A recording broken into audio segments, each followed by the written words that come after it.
What up? Velkommen her tilbage til den tredje og sidste del i de her renderingsserien her. Anden del ud af anden er selve de her render passes serien. Yes. Nu har vi renderet alle vores billeder. Vi har vores beauty pass, vi har vores ambient occlusion, vi har vores specular og vi har vores CDAP. Nu kommer det til at sætte det hele sammen. Så nu er vi færdige med Maya. Nu kan vi gå over i Photoshop. Og lad os starte med at åbne de filer vi skal bruge. Vi åbner dem bare alle sammen. Yes.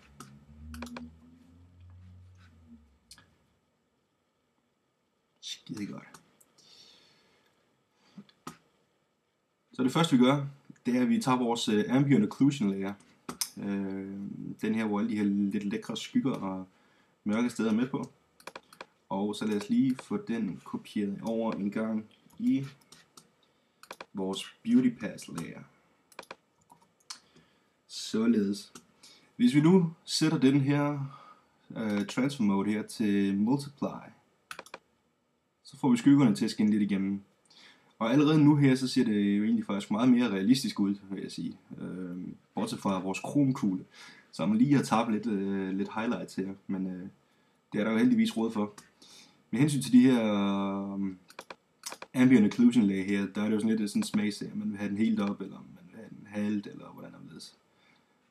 Det giver i hvert fald en kæmpe forskel, kan man sige. Jeg kan godt lide at have den nogenlunde helt op. Måske ikke lige helt op i det her tilfælde, men lad os sige 90. Det er ikke så tørst. Og det her billede her, der kan vi også lige gå ind og tage vores specular, som vi havde. Lad os kopiere den over i også. Ind her på et nyt lag. Og den sætter vi til screen her i vores transfer modes. Sådan der. Nu kommer der nogle highlights tilbage på vores kronbold. Uden den, så er det sgu lidt dødt. Ja, det hjælper sgu på det. Det er skide godt. Og ja, så langt så godt. Så skal vi faktisk have det her, hvad skal man sige, sammen til et billede. Så lad os bare gøre det på den lidt gammeldags måde. Markere alt vi har. Gå op i Edit, Copy Merged. Eller Shift Ctrl C, hvis du sidder på en Windows, eller Shift Command C, hvis du sidder på en Mac. Og lad os lige lave et nyt lag, eller et nyt dokument med samme størrelse. Yes, sådan der. Nu har vi det hele renderet, eller lagt sammen som et lag, både vores ambient occlusion, vores specular og vores beauty pass. Så nu går vi over til vores C-depth her, og ser hvad vi kan få ud af det. Så det kopierer vi. Og over i vores nye dokument her, der markerer vi det første lag, hvor vores billede ligger på. Så går vi over her, i stedet for at være inde i layers, nu går vi over i channels, og laver et ny alpha channel. Det gør jeg ved at klikke på den her linje hernede. Og på den channel, der paster jeg simpelthen bare det andet ind. Ctrl D eller Command D for at deselect det her. Så er det indgivet på her. Tilbage i layers, så markerer jeg så jeres lag. Således. Så nu kan man ikke se umiddelbart, at der er sket noget. Det er fordi, der ikke er sket noget endnu som sådan. Men det vi så kan gøre nu, for at få den her depth of field fornemmelse her, det er, at vi selvfølgelig markerer vores lag. Og så går vi op i filter, blur og lens blur. Den har en rimelig wicked indbygget effekt, må jeg sige. Så i den er allerede i gang, kan man se. Der er noget sløring heroppe i baggrunden. Og det den gør, der er en masse forskellige ting herovre, man selvfølgelig kan kendstille på. Det der er vigtigt at huske i hvert fald, at den står på more accurate. Det er bedre end faster i hvert fald, vil jeg sige. Eller ikke vælge faster, hvis I sidder ved en lidt langsommere computer eller hvordan det er. Og ja, shape her, der er lidt forskellige at vælge imellem.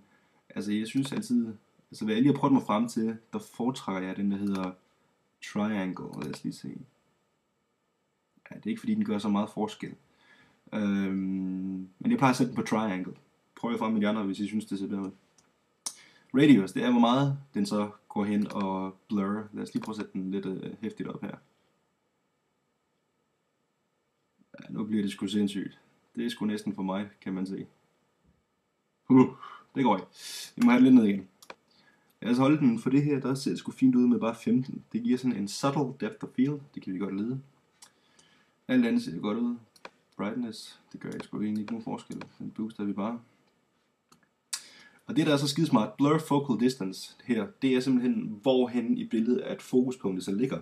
Men der behøver man ikke nødvendigvis at sidde og trække den her åndssvage slider her. Så nu trækker jeg lidt nedad, så er det baggrunden, der kommer i fokus, og forgrunden her med kronbolden, den kommer ud af. Det, der er så skidesmart ved den her lens blur, det er, at det her lille crosshair, som I kan se i musen er, der kan I bare klikke på det punkt i billedet, hvor I gerne vil have, der skal være fokus.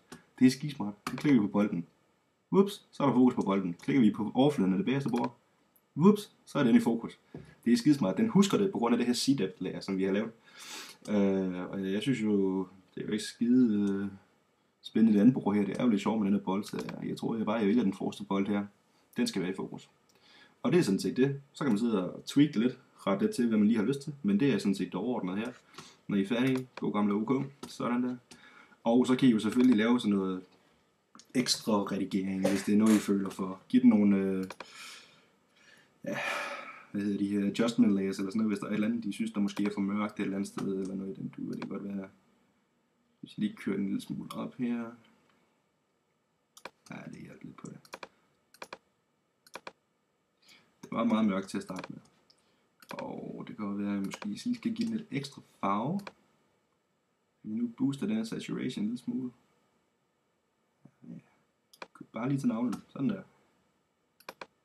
Se. Yes. Nu træder det lidt bedre frem. Og personligt så kan jeg godt lige give den sådan en eller anden form for vignette eller noget i den dur. Så det kan vi da lige gøre. Vil jeg lige give den en cirkel her, en eclipse. Den ser god ud der. Select inverse og jeg smider den på. Så plejer jeg at sætte den til overlay eller soft light, alt efter humør. Og bagefter går jeg lige op og blur den med en Gaussian blur. Så får man lidt en lækker effekt. Det skaber sådan lidt mere fokus. Jeg kan godt se, den er lidt hæftig den her måske lige her med overlay, men det kan godt være, at vi bare skal sætte den over til noget soft light i stedet for måske. Ja, den indkapsler billedet lidt bedre, synes jeg. Det kan jeg godt lide. Så det er sådan set det. Så har I et stykke færdigt billede, som I kan bruge. Og håber, I kunne bruge det her til noget.